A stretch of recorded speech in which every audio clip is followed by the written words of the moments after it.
Hello there, Commonwealth Romeo. In our first post-release theory, we showed the connections to Ocarina of Time, but barely went over why the distant past sages were masked. Well, today we'll focus fully on them and the trio that isn't masked, so be sure to leave a like, subscribe and press the notification bell, and let's go over all 6 of them, plus Princess Zelda from the distant future. To shake up things up a little, we will instead of Rauru and the Zonai start at the opposite end of the spectrum, namely the Rito Sage, the ancestor of Tulin. Since he doesn't fit in our Ocarina circle of sages, he is not a Kokiri or Korok, not to mention had not yet evolved from the Zora at this point in the timeline. Curiously enough, the male Rito Sages don't even fit the Zora and Rito Sages of Ocarina, pre and within the Wind Waker, who are all female. Ruto, Laruto, and Medley. At the same time, Divine Beast Var Meadow, which animal clearly shares the likeness of the bird mask worn by the distant past Rito Sage, and also the depiction of the same bird on the Stormwind Arc, aka the Wind Temple, points to 2 things. One, that the Kokiri and Korok sages were replaced or downgraded by the Rito, now that the Zora and Rito are present in the same generation of sages. Second is that Divine Beast Var Meadow doesn't point to Medley of the Wind Waker, but her male namesake, Meadow, or perhaps a different arrogant Kokiri and rival of Link for Saria in Ocarina of Time.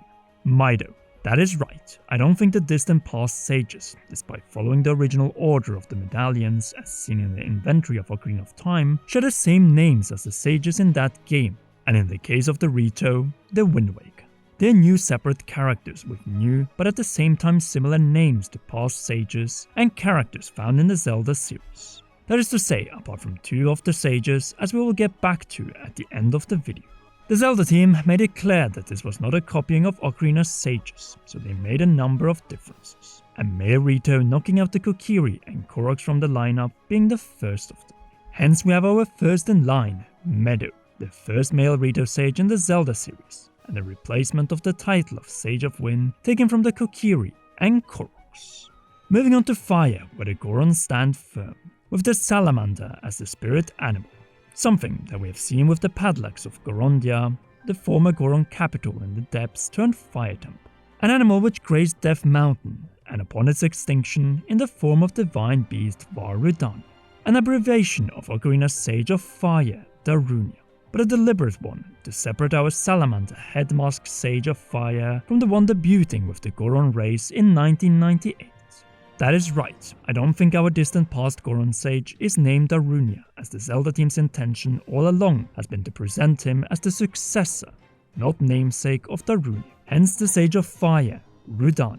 And before we move on, we have to talk about the Gorons, who don't have genders, so we didn't have the issue of gender swap here. Just a name which is a wordplay of rearranged letters to make Rudania distinct from Darunia. Speaking of sharing the same gender and race from Ocarina to distant past tiers, our next 2 sages in the lineup.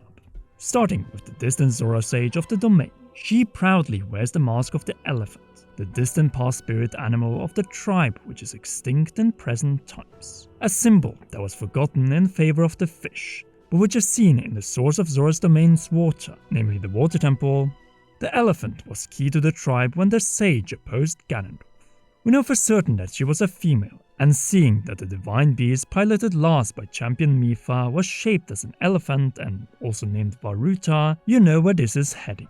Though there is more, as the root part of the names of female Zora is well established throughout the adult and child timelines. In Ocarina of Time we had Princess Ruto, who the hero of time was almost forced to marry.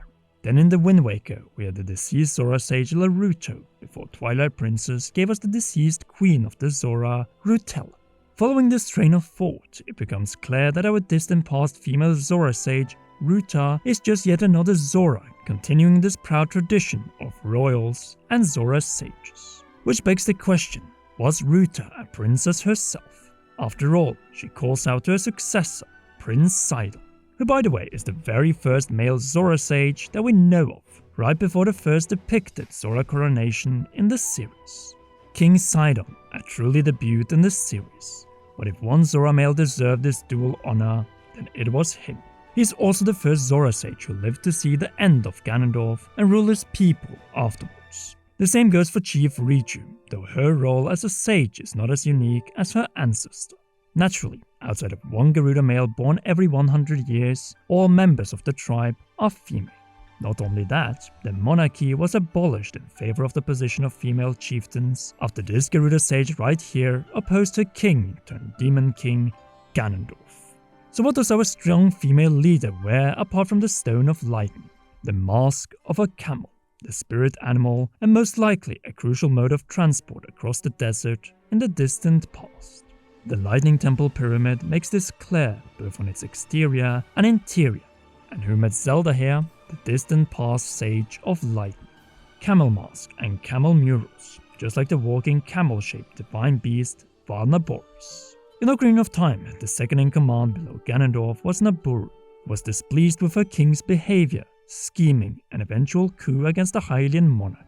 As such, she went to the spirit temple of the Gerudo to find a gauntlet to oppose the evil king. It didn't end well, as she was brainwashed for 7 years and ended up most likely dead with the death of twin Rova, Orkaume and Kotake, though this tragedy also allowed her to awaken as the Sage of Spirit.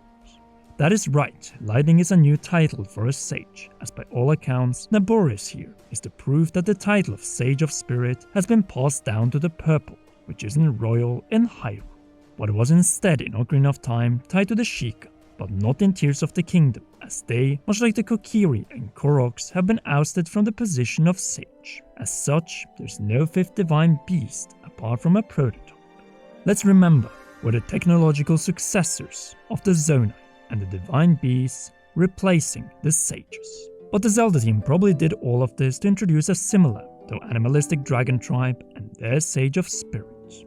Another female, Minoru, making the majority of the distant past sages, just like in Ocarina of Time, female.